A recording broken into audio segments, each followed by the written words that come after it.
शेतकरी दादा काय करतो? शेतकरी दादा शेती पिकवतो. हो. शेतात काय पिकवले सांगा? गहू हरभरा वावरात रांगा. वा. शेतकरी दादाची कोण मुले? तर गाय बैल झाड फुले. शेतकरी दादाला आवडते काय? अहो भाजी भाकरी दुधाची साय. वा, वा. शेतकरी दादाचे घर कसे? शेतामधोमध खोप दिसे. देशासाठी पिकवतो धान. शेतकरी दादा आमचा महान. याच्यामध्ये एकही जोडाक्षर नाहीये.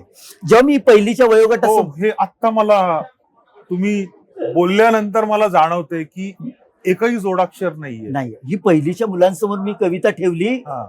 त्यांना ती पटापट पटापट वाचता आली. हम्म. तर नुकतीच अक्षर ओळख झालेली मुलं हो. जोडाक्षर आले की थांबायची हम्म. आणि मग आपल्याला व्यवस्थित वाचता येत नाही, हम्म. यांनी खट्टू व्हायची. हम्म. पण जोडाक्षर नसलेल्या कविता वाचताना हम्म. त्यांच्या चेहऱ्यावरचा आनंद मी पाहिलाय. बरोबर. आपल्याला गतिशील वाचता येतं, हम्म. आपण कुठे अडखळत नाही. हो, हो, हा आनंद त्या एक आवरच असतो. हो. आणि मुलांचे आनंदित चेहरे पाहिले की त्यांच्यासाठी आपण काहीतरी केलेलं असतं, Exactly. आपणही आनंदून जातो.